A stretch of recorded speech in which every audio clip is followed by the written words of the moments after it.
I am in Las Vegas. It is my first trip back after my leave, and April has been a month of celebrations because it's my birthday month. It's also my husband's birthday month, but also a lot of things have happened. But first, let's go shopping because it's my therapy. This is Globanitter. My name is Caroline. Welcome back to my channel and welcome back to Las Vegas. And today I am taking you back to my kind of local yarn shop here in Las Vegas. It's Golden Needle Art. It's about 10 minutes by taxi from the hotel. And I am happy to report that they've extended their opening hours. It's now open every day except Sunday from 10 a.m.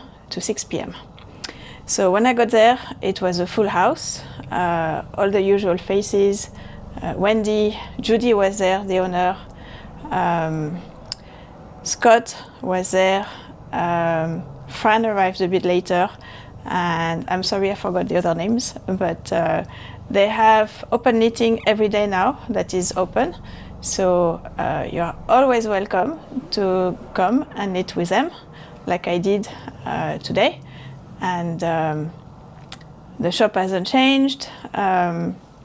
I went because, well, first I wanted to see the ladies and gentlemen, and I wanted to knit with them. And also, I bought some yarn last time. It was Ba yarn, Aspen quality, and I wanted to find some matching yarn to go with it because I didn't find any last time. So I went straight to where the Ba yarn is kept. And it took me a while, but I found something I liked. Then I went to have a look at the shop, see what they had new. What I've noticed is that they have a lot more Noro yarn, which I like. I love Noro yarn. And then I started looking at the samples they had in the shop, and I was admiring this shawl. And then I sat down to knit. And one thing led to another, and turns out the shawl I was admiring is called Starting Point, and they're going to do knit along. It's going to start in a couple of weeks because they're waiting to get some more yarn so people have more choices. So I decided I wanted to make the shawl with them, and so I had a change of plan. I changed all my colors. Scott helped me pick the new colors, and he's great at picking colors. And guess what? The yarn I came with is not part of the shawl. So I had to buy a full set of yarn for the shawl, and I still have my two skeins of yarn that I will have to match at a later stage. And that's the life of a knitter. So let's watch what I looked at yesterday.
So first, this is a yarn.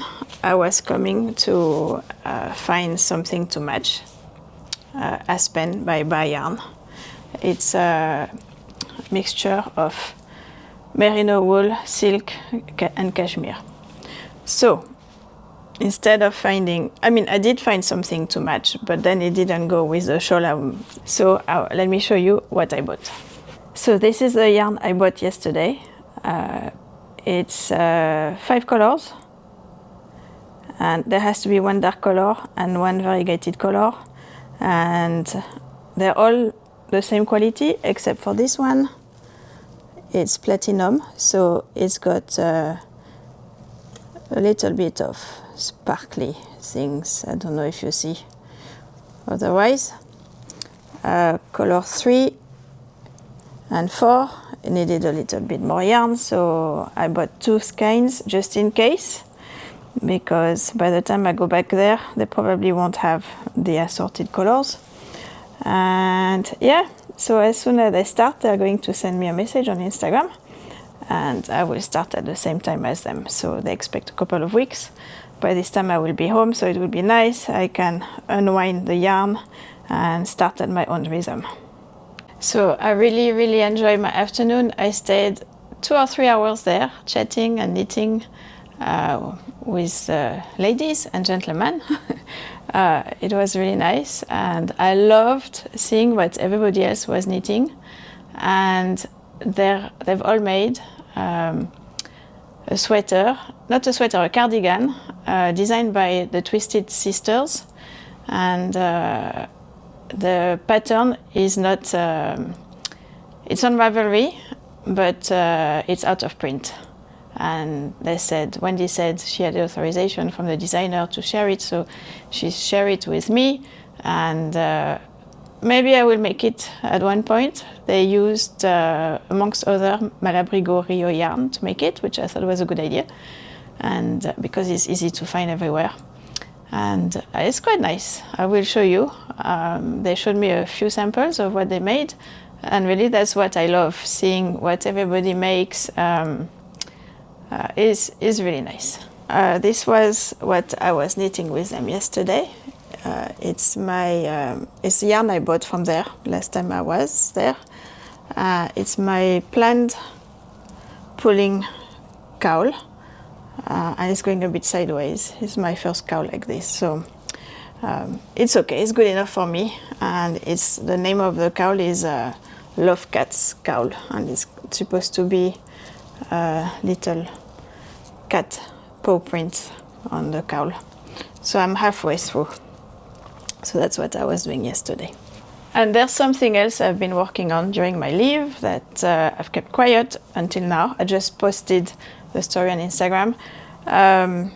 Last year I bought 3 balls of special edition of yarn by Katia Yarn, and yes, last year I made this crochet sweater. It's a Old Town sweater, and I used 1.5, actually almost, no, 1.5 balls of yarn. So the body is 1 ball, and each sleeves is almost, not quite half a ball each.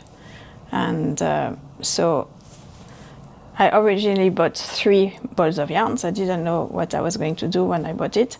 So I still had 1 ball of yarn sitting at home.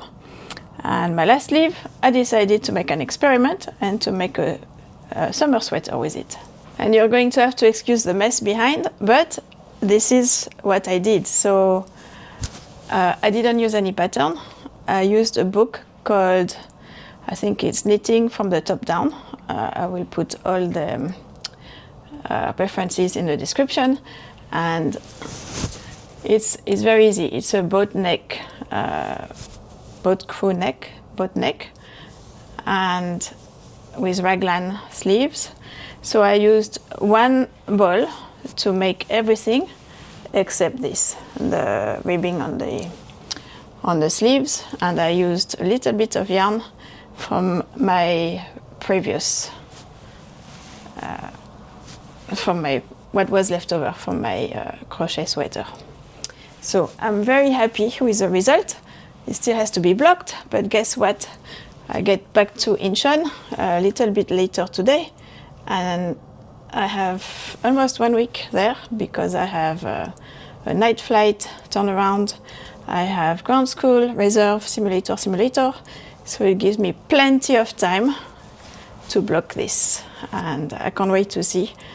I really like the result. I don't know what you think. Unfortunately, it was a limited edition from Katia from last year, so it's going to be difficult. Maybe in some shop they haven't sold everything and they still have some. I don't know. And to keep talking about knitting, you probably have noticed that from time to time I release a video on Tuesdays, which is called Technique Tuesday. And I explain, at the moment, is my favorite techniques, what I do the most, what I just discovered and I loved, like the combination knitting. Last week, 2 weeks ago, I shared with you how to do a flat sample in a round. I know it doesn't make sense, but so to make a gauge, to replicate what happens when you're knitting in a round, but to make it flat and to make it so that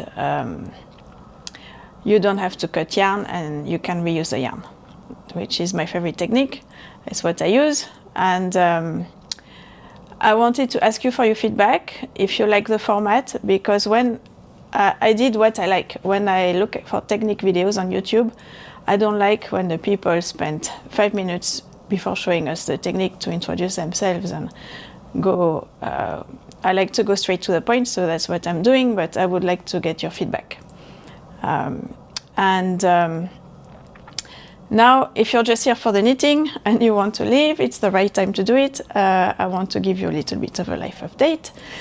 So April is my birthday. Both my husband and I are born on the same day.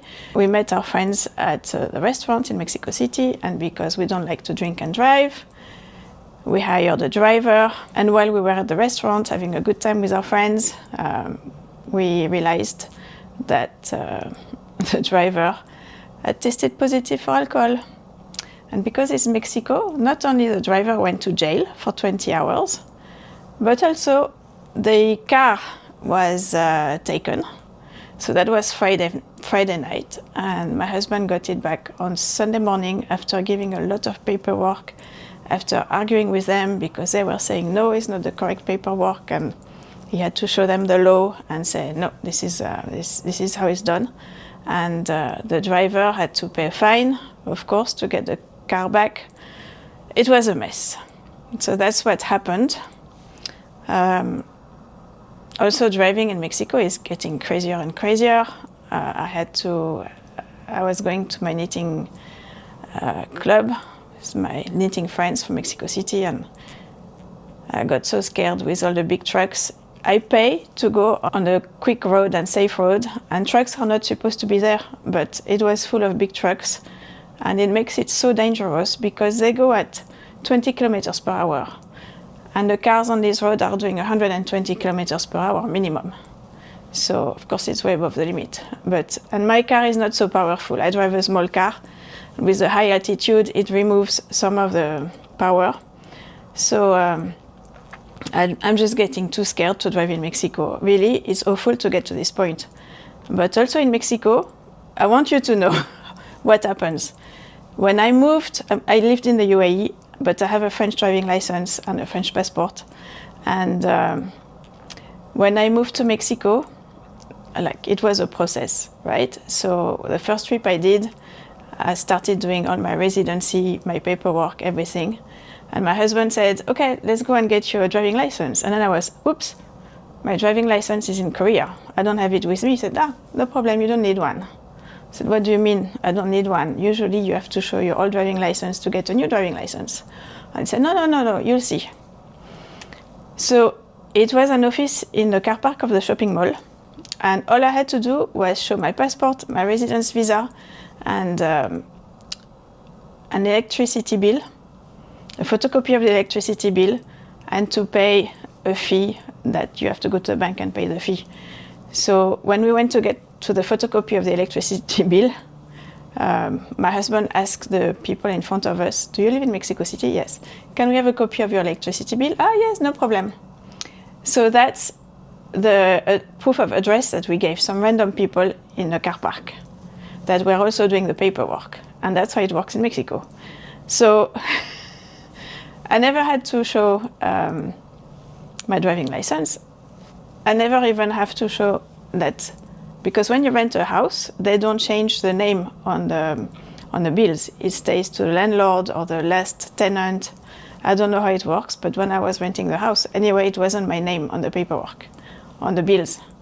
So that's it. That's how you get a driving license in Mexico. So if you go there and you think people are driving like crazy, they are. And yes, they got their driving license at the shopping mall, literally. It's crazy. So I've reached a point where I cannot do it anymore. It's too crazy. I feel like it's a question of time before I get in a bad car accident. So it's awful to be like this, but that's the reality of Mexico. And the second thing that happened, or third thing that happened this leave, is unfortunately we got an email from work, and it was bad news. If you remember, a few weeks ago, I was in Anchorage twice. I had 2 short layovers, and one of those layovers, I had dinner with pilot friends, and we had a good time, we laughed. And so the email we got when we were on leave was that one of those pilots passed away. It was really a shock to all of us, and he was a good friend. I knew him from my previous airline, and we moved to our current airline more or less at the same time. He was such a nice person, always smiling, good sense of humor. I'm so happy that I got this dinner with him not long before he passed. And I'm happy that, in a way, that he passed on his boat, not on a flight, not alone in a hotel. And I think he was alone, and it was some kind of heart attack. So nothing could have been done, I guess. But I just want to remind you that it's very important to learn how to do CPR. On this instance, I think he was alone, so it wouldn't have helped him. But a friend of mine saved her husband when he had some kind of heart attack and collapsed in front of her. The training kicked in. We were all trained in my previous airline in first aid and CPR.